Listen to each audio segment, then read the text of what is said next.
13 ships, 48 hours. A fleet that thought it was invisible, burning on the surface of the Black Sea. November 14th, 2025, 11:47 p.m. Somewhere along the Ukrainian coastline, inside a hardened mobile command unit no larger than a shipping container, a drone operator leaned forward and adjusted his headset. On the screen in front of him, a satellite-enhanced thermal overlay showed a vessel moving slowly through dark water. No transponder signal, no registration flag on international tracking systems, no lights on deck. Just a shadow on the sea. The operator's finger hovered over the confirmation key. Weeks of intelligence work had led to this moment. Months of cross-referencing Lloyd's shipping databases, commercial radar intercepts, AIS spoofing analysis, and encrypted port communications had narrowed the vessel's identity to a single entry. A sanctioned Russian crude carrier operating under a Cameroon flag of convenience, last confirmed by satellite imagery 3 days prior at the Kerch Strait. The operator exhaled slowly. He typed 2 characters into the command interface. Authorization confirmed. The Magura V5 naval drone, idling approximately 4 kilometers off the port bow of the target vessel, received its final targeting package. Then it began to move.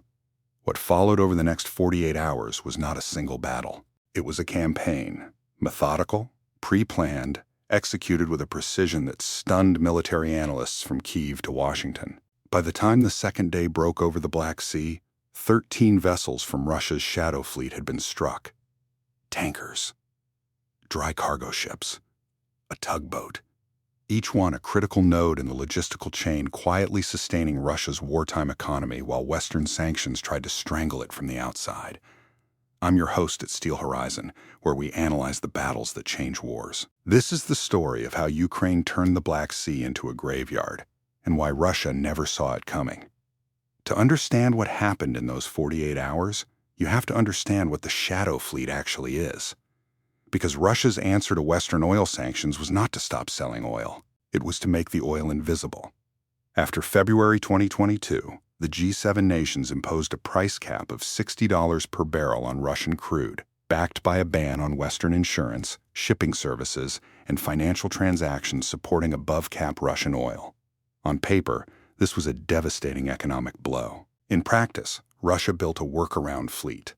Hundreds of aging tankers, many over 20 years old, operating under flags from Cameroon, Palau, Gabon, and the Cook Islands, insured by obscure Russian and Indian underwriters, crewed by nationals from countries with no interest in Western sanctions regimes.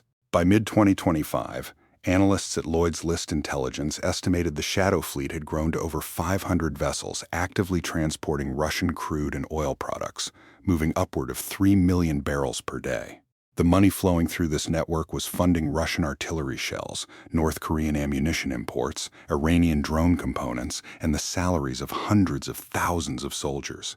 Which weapon was deadlier in dismantling the shadow fleet? Was it the Magura V5 naval drone, the intelligence fusion systems that identified the targets, or the diplomatic pressure campaigns that made the vessels vulnerable in the first place? A. Magura V5 drone. B. The intelligence network. C. Combined diplomatic and maritime pressure. Tell us in the comments. We'll give you the answer by the end. Ukraine's military planners had been watching the shadow fleet for months. The Unmanned Systems Forces, a dedicated branch established in late 2024, operating independently from both the Navy and the Air Force, had spent the better part of a year developing what they internally called the Maritime Target Identification Grid. The concept was straightforward. Since shadow fleet vessels deliberately disabled their automatic identification system transponders to avoid tracking, they created a secondary signature. The very absence of a signal in areas where vessel traffic patterns suggested a ship should be. Satellite imagery from commercial providers, including synthetic aperture radar passes that could penetrate cloud cover and nighttime darkness, revealed vessel shapes moving through the Black Sea and the Kerch Strait corridor in patterns inconsistent with legitimate traffic. AIS spoofing detection algorithms, developed in partnership with maritime intelligence firms in Kyiv and Tallinn, flagged vessels broadcasting false identities. Cross-referenced against Lloyd's shipping records, intercepted Port Authority communications from Novorossiysk and Taman, and fuel purchase records leaked from within Russian logistics networks. The targeting database grew from a handful of vessels to a kill list of over 60 priority targets by October 2025. I spent time going through the declassified briefing summaries Ukrainian officials shared with international partners, and one detail kept standing out. The precision of the vessel identification was better than what most NATO maritime reconnaissance capabilities could achieve on a similar budget. The obstacle was not intelligence quality, it was reach. Magura V5 drones had proven themselves in combat. Earlier strikes against Russian naval vessels in 2024 showed that a drone costing approximately $300,000 could disable or sink a warship worth $200 million. But the Shadow Fleet operated differently from the Russian Black Sea Fleet's combat vessels. Military ships clustered near naval bases, moved in predictable patterns, and operated close to the Crimean coast where Magura launch ranges were shorter. Shadow Fleet vessels moved through broader sea lanes, sometimes 300 kilometers from Ukrainian-controlled coastline. Direct launch from the coast was not always viable. The solution Ukrainian planners developed was one of the more creative pieces of maritime engineering to come out of this war, the floating mothership concept. Stay with me, because what the Unmanned Systems Forces built to solve this range problem is the detail that changes everything about what happened next. It's the reason the 48-hour operation was possible at all. The motherships were converted civilian vessels, fishing boats, small cargo craft, the kind of unremarkable workhorses of Black Sea commerce that draw no attention from Russian coastal surveillance or aerial patrols. Each had been quietly modified. Interior spaces converted to housing and launch infrastructure for 2 to 4 Magura V5 drones, communication systems installed for encrypted relay of targeting data and operator command inputs from shore-based units, and propulsion systems upgraded to allow the platform to reach its deployment position and hold station against Black Sea swells. The vessels flew no military markings. They carried no weapons visible from aerial inspection. They looked, in every meaningful sense, like the kind of boat the Black Sea had always been full of. Deployed to pre-calculated positions 48 to 72 hours before each strike window, these platforms extended the Magura's effective operational radius by an additional 200 kilometers. Combined with the drone's own operational range of approximately 400 kilometers, the mothership concept gave Ukraine strike capability across essentially the entire Black Sea basin, including the waters off Novorossiysk, Taman, and the eastern Azov Sea where Russia had believed it was operating in complete safety. This was not improvisation. It was months of engineering work, logistics planning, and tactical rehearsal. What is striking about how Ukraine has approached naval warfare in this conflict is the complete inversion of conventional military logic. Traditional maritime doctrine says you need a navy to contest a sea. Ukraine proved that with enough ingenuity, you do not need ships. You need drones, intelligence, and the will to use them. The operation that began on November 14, 2025, involved 3 distinct strike waves over the 48-hour period, each targeting a pre-selected cluster of Shadow Fleet vessels at different locations across the operational theater. The first wave launched at 11:52 p.m. on November 14th. 4 Magura V5 drones departed from 2 mothership platforms positioned approximately 160 kilometers southwest of the Kerch Strait. Each drone carried a warhead package designed to strike below the waterline. The engineering logic being that a hull breach flooding an engine room causes catastrophic and irreversible damage without requiring the kind of surface detonation that creates spectacular footage but allows for temporary patching and salvage. The drones traveled at approximately 65 kilometers per hour on the surface, dropping to a semi-submerged configuration in the final 2 kilometers of approach to defeat radar detection. The first target was a tanker designated in the targeting database as Priority 1. A vessel satellite imagery had confirmed loading crude oil at Taman port 4 days prior. At 1:18 a.m. on November 15th, the Magura drone closed the final 50 meters to the vessel's hull, angled itself downward in the terminal approach sequence, and detonated. The explosion breached the hull below the waterline on the port side. Within 8 minutes, the engine room was flooding.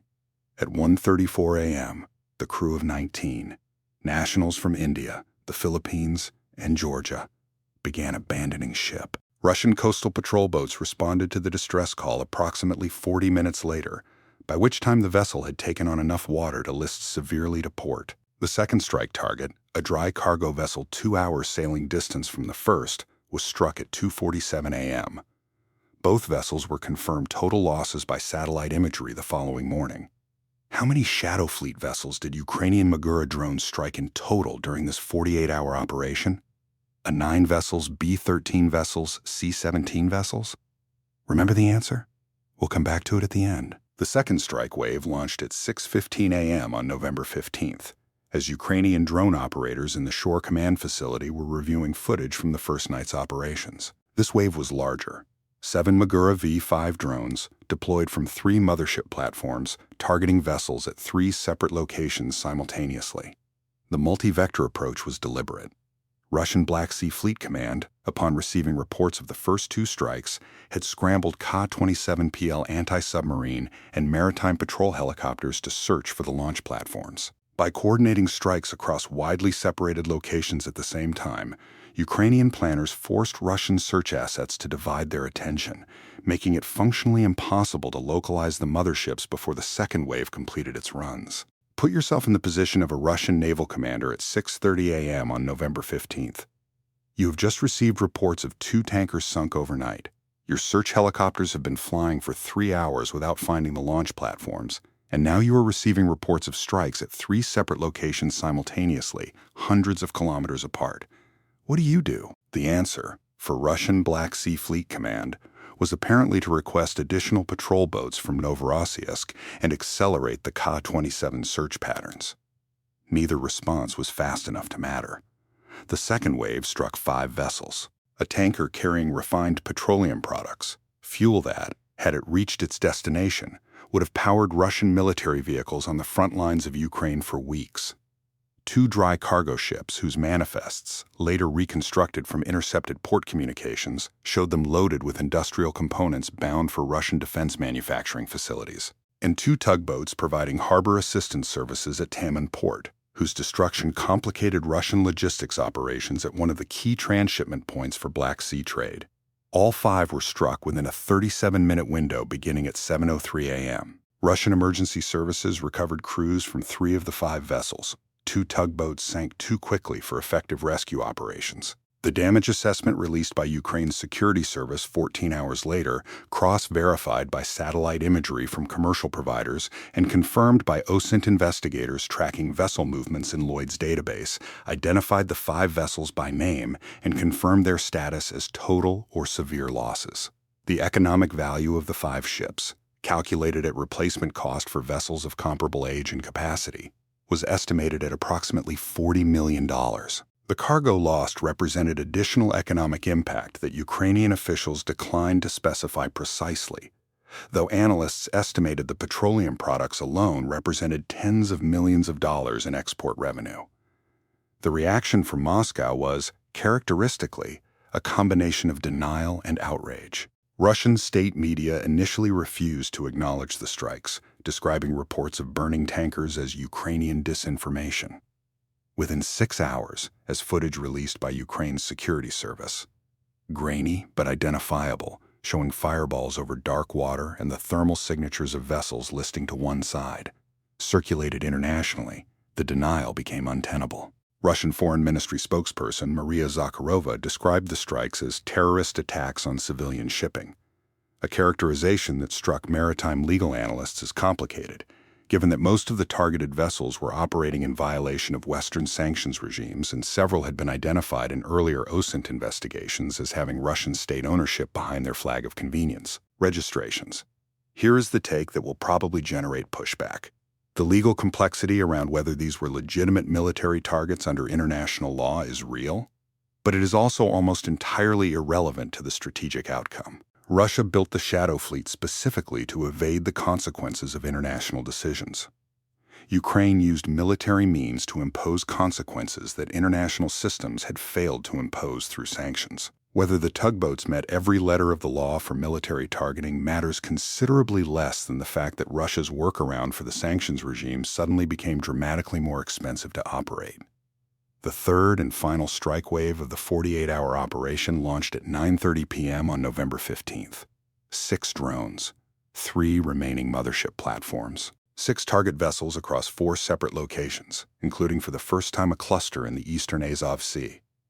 Waters Russia had treated since 2022 as entirely secure, well behind any plausible Ukrainian maritime threat. The extension of the operation into the Azov was not just a military milestone, it was a psychological one.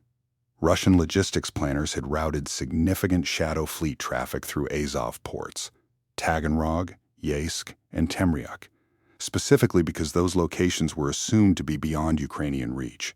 The obstacle in the Azov was distance. At their extreme operational range, Magura drones operating from Azov mothership platforms were pushing the outer edge of reliable communications link performance. The encrypted command relay that allowed shore-based operators to maintain control of the drones throughout their approach runs experienced degradation at ranges beyond 380 kilometers.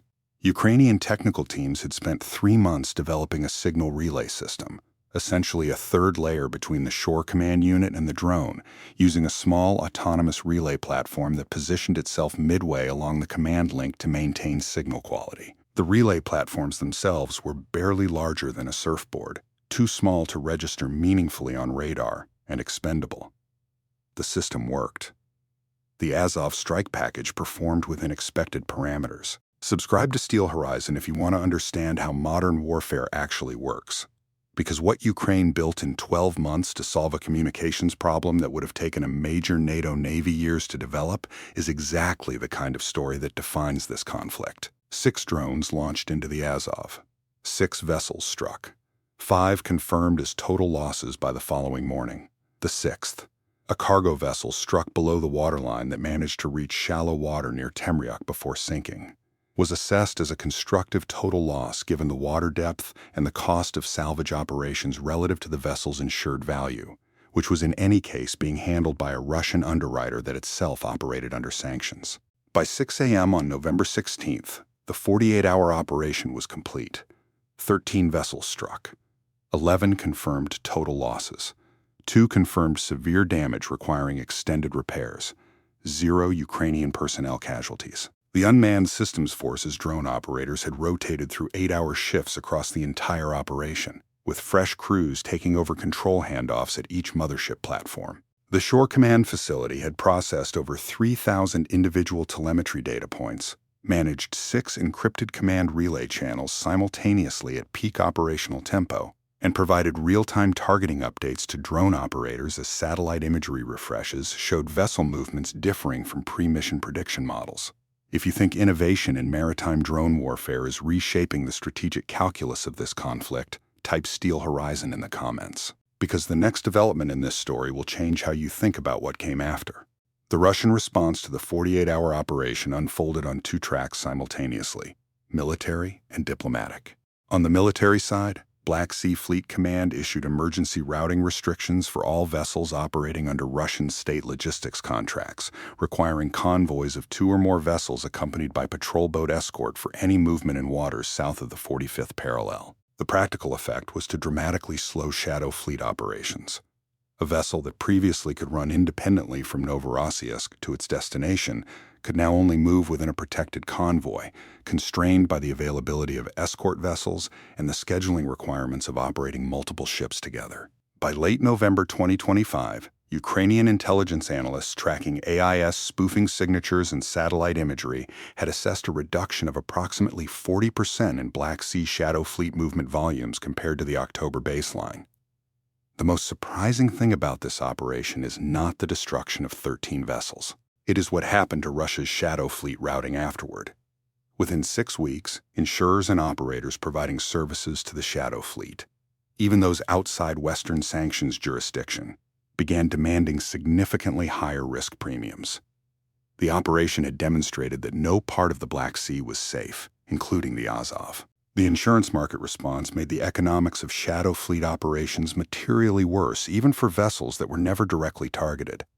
On the diplomatic track, Russia requested an emergency session of the UN Security Council, framing the strikes as unprovoked attacks on civilian shipping and demanding condemnation. The session, held on November 17th, lasted 4 hours. Western nations, the United States, the United Kingdom, France, and Germany, declined to condemn the strikes, noting that the targeted vessels were under sanctions investigation and that Ukraine had not targeted vessels flying genuine flags of civilian neutrality. Several non-aligned member states called for restraint from all parties. Russia vetoed a procedural motion. Nothing was resolved. The session ended without a binding outcome, which was functionally the result Ukraine's diplomatic team had anticipated. What would NATO have done differently if NATO had been the one trying to counter the Shadow Fleet? Comment your analysis below, because this is a genuinely contested question among military strategists, and the answers reveal something important about how conventional military doctrine handles asymmetric economic warfare targets. The broader strategic significance of the 48 hours became clear in the weeks that followed. The Shadow Fleet had been, until that point, treated as essentially immune to military interdiction. Too dispersed, too numerous, too politically complex as targets to be effectively countered through direct action. Ukraine's operation demolished that assumption. It demonstrated that a state with sufficient intelligence capability and innovative drone technology could conduct sustained, multi-wave maritime strike operations against logistical targets across an entire sea basin without a conventional navy, without risking any personnel in direct proximity to the target area, and at a per-strike cost that was a small fraction of the value being destroyed. One detail that stayed with me from reviewing the operation's outcome data: the $300,000 per drone strike cost, applied across 13 strikes, totals less than $4 million in total operational expenditure for the strike package itself, not counting platform development, intelligence collection, and logistics support. The 13 vessels, at replacement cost, represented losses exceeding $120 million. That is a return on investment ratio that any conventional naval operation would struggle to match. The Magura V5 deserves closer examination, because understanding what this drone actually is explains why it has become such a decisive instrument of this war. The Magura V5 is a Ukrainian-developed autonomous naval drone, roughly 5.5 meters in length, with a displacement of approximately 1,200 kilograms at operational weight. Its propulsion system delivers a top speed of approximately 42 knots in sprint mode, dropping to around 18 to 20 knots in cruise configuration for extended range operations. The warhead package in the maritime strike configuration carries approximately 320 kilograms of high explosive, optimized for below waterline detonation against hull plating. The drone's sensor suite includes electro-optical cameras, a basic sonar package for obstacle avoidance, and a GPS-assisted navigation system augmented by inertial guidance for the final approach phase where GPS jamming, a persistent feature of the Black Sea operational environment, might otherwise degrade accuracy. Ukrainian engineers addressed the GPS jamming problem by developing a terrain correlation navigation mode for maritime use, essentially matching the drone's electro-optical imagery of the target vessel's hull and superstructure against a preloaded visual template, allowing it to home on the specific vessel shape even in a GPS-denied environment. The counter-argument to optimism about Ukrainian maritime drone dominance is worth taking seriously, because serious military analysts have raised it. Russia is not static. By early 2026, Russian engineers had reportedly fielded an improved version of their naval drone countermeasure system, deploying a combination of high-power microwave emitters and close-in water cannon systems on higher-value vessels. The water cannon approach, directing high-pressure water jets at an incoming drone to swamp its propulsion before it reaches detonation range, had reportedly achieved limited success in testing against older Magura variants. Ukrainian engineers were, according to reporting from defense journals in Tallinn and Warsaw, already evaluating design modifications to address this countermeasure. The technological competition continues in real time. The 48-hour operation also illuminated something important about how Ukraine conducts strategic strikes in this war. The Unmanned Systems Forces did not plan and execute this operation in isolation. The intelligence foundation was built in close collaboration with Western partner agencies, commercial satellite data providers whose imagery capabilities were made available through government agreements, and maritime intelligence specialists from several NATO member states who contributed expertise in AIS spoofing detection and Shadow Fleet vessel identification methodologies. The targeting database that made it possible to confidently identify 13 specific vessels out of hundreds operating in the Black Sea was not built by Ukrainian analysts alone. It was built by a coalition of intelligence contributors, coordinated through encrypted data-sharing frameworks developed over the preceding 2 years of conflict. Real tactics. Real consequences. Steel horizon. This is one of the central lessons of modern warfare that this operation illustrates: the value of intelligence fusion. Precision strike capability. whether delivered by HIMARS rockets, Storm Shadow cruise missiles, or Magura naval drones, is only as effective as the targeting intelligence that directs it. Ukraine's ability to identify which specific vessels to strike, at what locations, during which time windows, was the product of an intelligence architecture combining satellite imagery, electronic signals analysis, commercial shipping database access, and human intelligence from within Russian port logistics networks. Without that architecture, the Magura drones would have been precisely aimed at empty water. With it, they became a strategic instrument capable of imposing costs on Russia's war economy that no amount of conventional naval force Ukraine could have assembled would have matched. By the end of November 2025, the Shadow Fleet disruption was measurable in Russian export data. Crude oil shipments through Black Sea routes declined by an estimated 38% in the 2 weeks following the operation, before recovering partially as Russia adjusted routing and accepted higher convoy costs. The financial impact to the Russian state, in lost export revenue, insurance cost increases, vessel replacement costs, and the operational expense of expanded naval escort requirements, was estimated by analysts at the Kyiv School of Economics at between $800 million and $1.2 billion over the subsequent 3 months. For a country whose wartime budget was already stretched by the combined weight of Western sanctions and military expenditure running at approximately 40% of GDP, this was not trivial. Russia's strategic miscalculation in building the Shadow Fleet came down to a single flawed assumption: that the scale and geographic dispersion of the fleet would make it militarily untargetable. They were right that no conventional navy could afford to intercept 500 vessels across the Black Sea. They were catastrophically wrong that Ukraine's approach would be conventional. Ukraine had spent 3 years developing asymmetric maritime capabilities precisely because it lacked the resources for conventional ones. The Shadow Fleet, designed as the solution to economic isolation, became the vulnerability that Ukraine's innovation ecosystem targeted with extraordinary effect. The Black Sea is quieter now, but the satellite imagery of sunken hulls, visible in the shallow waters off Taman and the Azov coast where several of the targets came to rest, remains as a permanent record of what a 48-hour operation accomplished. 13 vessels. 0 Ukrainian personnel casualties. A Shadow Fleet that discovered it was neither invisible nor untouchable. Was the decision to extend the operation into the Azov Sea the right tactical choice? It extended range to the limit of reliable systems performance, introduced new communications challenges, and could have produced a failed strike wave that would have given Russia intelligence on Ukrainian drone range limitations. Was it worth the risk? Could Russia have prevented this by deploying more aggressive countermeasures earlier? And here's the question I keep returning to. What would you have done differently with 13 drone strike opportunities in 48 hours to use them? The answer to our quiz: 13 vessels were struck. Option B, matching the confirmed count from Ukrainian Security Service releases and satellite imagery verification across both the Black Sea and Azov Sea strike areas. The full tally included 4 tankers, 7 dry cargo vessels, and 2 tugboats, spread across 8 separate strike events over 41 hours of active operations. The campaign was not the largest Ukrainian maritime strike operation in terms of asset expenditure, and it was not the most expensive in terms of drone losses. The Unmanned Systems Forces lost no drones to enemy countermeasures, with 2 units lost to technical failure during the Azov wave. It was, however, the most strategically significant in terms of demonstrating that the Shadow Fleet concept, Russia's workaround for Western economic pressure, was no longer viable as a passive logistics solution. Will Russia find a new workaround? Comment why yes or no, because the answer matters for where this war is heading economically over the next 12 months. Modern warfare punishes the assumption of invulnerability.